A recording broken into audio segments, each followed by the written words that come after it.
What up? T-Bob here. And Jake as well. And look at you. You done stumbled upon little OTB Saints, where we bring you all the latest black and gold coverage. Who are the Saints going to draft? Who's going to be their quarterback? What does the salary cap look like? All that information and more. Hope you enjoy it. Like, subscribe. New Orleans Saints. I thought that was crazy. The New Orleans Saints, also crazy. I agree. Guys, they used all of their draft picks. They okay? did. And so I will say this. I want to try to be consistent here. And I said going into this draft, regardless of who they selected, the main thing that I wanted was for them to use all 9 draft picks, try to get as many contributors as you can on this very kind of bare bones roster. Rookie contracts mean more to you now than they do to others. And I'll be damned if for the first time in 13 years, they didn't trade up. Now, the crazy thing is, last time they didn't trade up was 2012, but they only had 5 picks because the Ingram trade, because the Bounty Gate suspension. So that's a little, that makes more sense. To have 9 picks and for Mickey not to trade up, okay. Now, we can get into the players, but I'm just saying from where I sit, good job. That's exactly what I wanted. I'll give that 2 thumbs up. Yeah, you didn't want to package 3 picks for 1. Your roster needs a lot.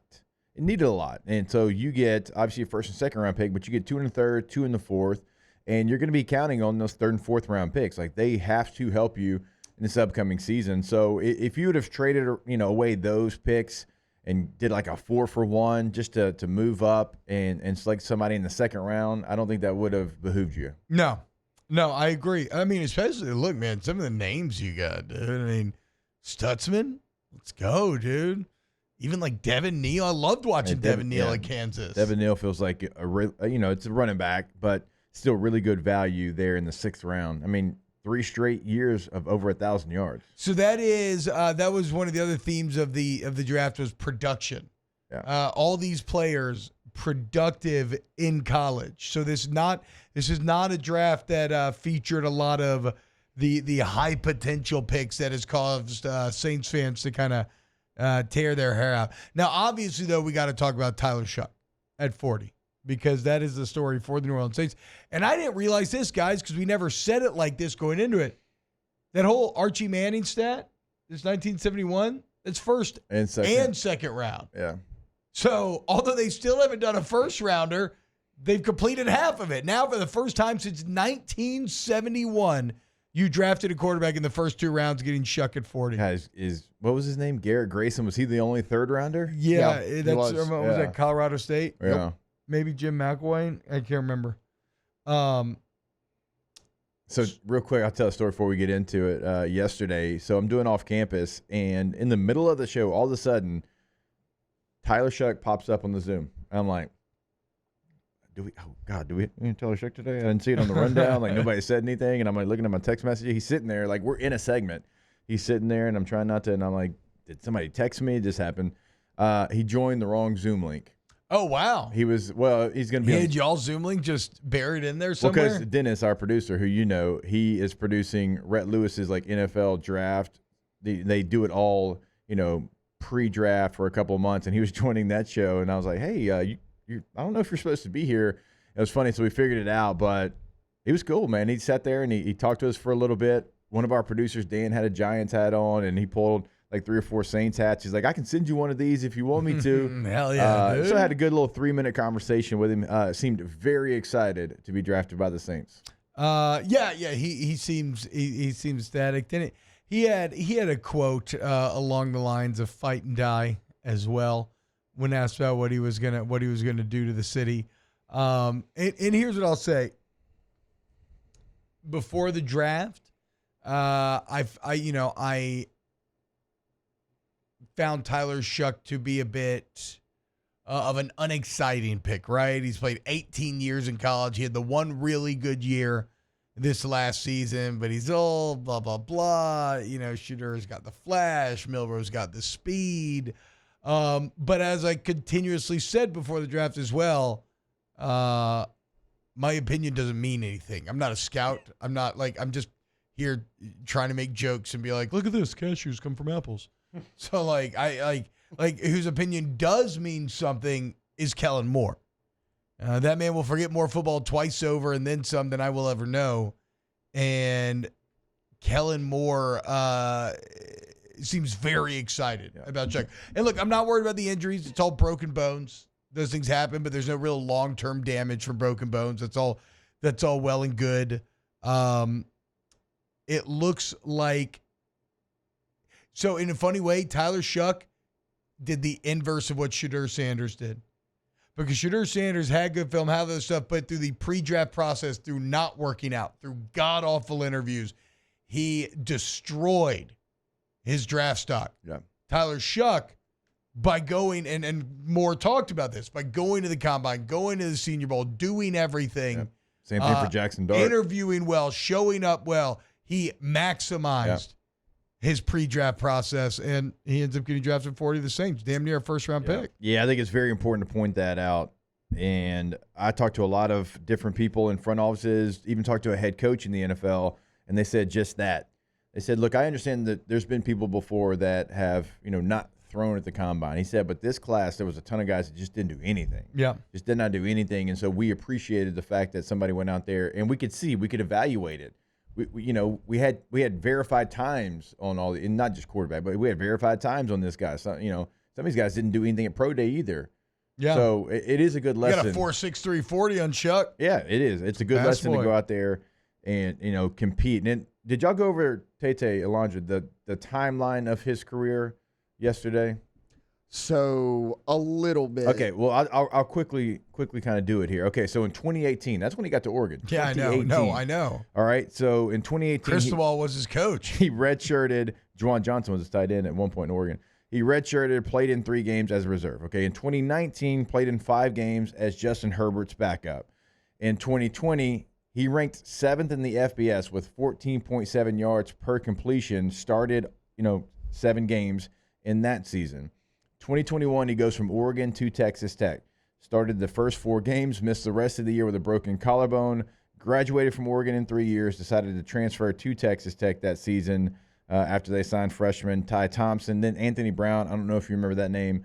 He came in kind of later in the year, so that's why he ended up at Texas Tech. Well, the next year at Texas Tech, plays in 7 games, 5 starts, missed 6 games with a shoulder injury, but he was the Texas Bowl MVP against a good Ole Miss team. Threw for 242 yards, threw a touchdown. So, had some moments in that game as well. 2023 started in the first 4 games, but then he missed the rest of the season with a broken leg. Entered the portal after that season as well. Then he goes to Louisville, where he had a hell of a year. Throws for almost 3,200 yards, 23 passing touchdowns, completes 63% of his passes. So it's a wild resume to break down, because when he has played, he's played good. Like even going back to 2019, right?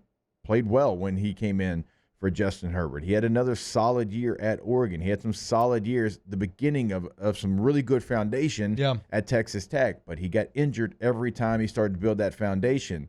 So that is the worry. Now, it does feel like, air quotes, just a one-hit wonder one year. But if you actually do a dive into it, he was playing really well. He just could not stay healthy. Yeah. So that is a cause for concern. And I know it's broken bones, but it's like, okay, well, it's still something. Like, there's still a history here. Like, I don't think we can hand wave it, because it was broken leg, broken collarbone, shoulder injury as well. Can we get him some milk? Can we get him some calcium? A little osteoporosis. No, I think so. So injuries are going to be, we'll see. We'll see what ends up happening there. But like Jake said, one of the reasons why they really like him, not only did he finally have a healthy year, but a very good year at Louisville, but it's a more pro-style system. Both the Braun brothers, former NFL quarterbacks that he's training under there. His size is great at 6'5", 220. Kellen Moore specifically referenced the different arm angles he can throw from, which is funny because you have the combine clip where he's like rolling out left and he tries the side arm and it flutters on him or whatever. But I guess the question becomes, and maybe we'll explore this too in the hour here. Let's go to break on this. Is Tyler Shough the Saints QB1? The first or second round pick selected by the New Orleans Saints, the quarterback position, just Archie Manning in 1971. Oh, here's what it was. Tyler Shough. It's just like what Will Campbell said. Tyler Shough on an Instagram post saying, "God's timing. If it was easy, everyone would do it. New Orleans, you will get everything out of me. I will die on that field for y'all." Is that QB1? I think so. I mean, you just mentioned it. When's the last time you spent this early of a pick on a quarterback and your quarterback room's wide open?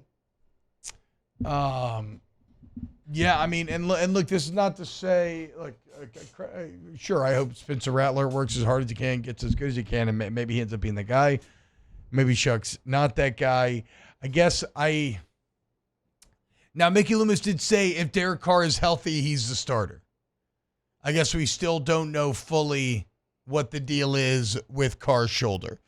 He says him and the Saints are in constant communication, so we'll see. I mean, okay. Let's try to figure out the most true, which, by the way, okay, even though I'm excited about Shough because he's huge, he's athletic, and Kellen Moore likes him. Like, that's honestly the main reason, like I said, was my opinion, me next to Kellen Moore's. There is something deeply funny about taking a step back and looking at the Saints quarterback room. Tyler Shough, Derek Carr, Jake Haener, and Spencer Rattler.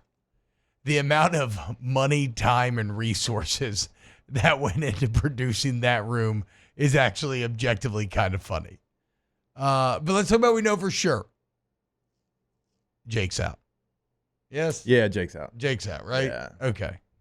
Jake's out. Jake's out. Good kid, but Jake's out. Yeah, fun with the photo shoot he did there. Gave us a couple days of content. Yeah. Jake's out. I don't think Derek Carr is going to be healthy. I don't either. I guess we can't know that, but if I'm trying to parse through it. So what does this mean then? Let's say Derek Carr, let's operate under the assumption that Derek Carr is not going to play game 1. Does Rattler start? But this isn't like a Tyrod Taylor to your young drafted quarterback situation, since they're so kind of equivalent in some ways, Rattler and Shough. Or do you think Shough could be the starter there game 1, snap 1? If he goes into camp and he's the best guy, he'll be the starter. It's no longer the early 2000s where you have to protect your quarterback and he's not going to play and the veteran guy is going to get some run and maybe in week 9 you can take that job over. That doesn't really happen anymore. Look at last year's class. I mean, Jaden, day 1 starter. Bo Nix was the day 1 starter. J.J. McCarthy was going to be the starter for the Vikings. True. I mean, Penix was really the only one, and that's because you had a big free agent signing in Kirk Cousins that you had there. Caleb Williams, obviously, day 1 starter. So that's kind of the norm now. No longer do you have to, all these quarterbacks. I think Peyton Manning was like, remember how crazy that was that he was the starter? Yeah. That's like the earliest one that I can remember. And a good guy to highlight because he threw about 80 picks that first Still year. has the record. Yeah. But I can't really remember, like, going back to those days, like late 90s, early 2000s, somebody coming in and being the guy from Jump Street. But that's what it is now. Like, they expect you to be the guy. Now, those guys that I'm talking about were all first-round picks. But when you look, to Tay's point, at the quarterback room, it's poor. Wow, just amazing black and gold takes right there, Jake. I don't think I've ever heard any takes that are better than the two guys that just gave you that take. And you can keep getting them by going ahead and liking, subscribing, ringing the bell to get notifications when we post. Have a great day. We'll see you on the next OTB Saints.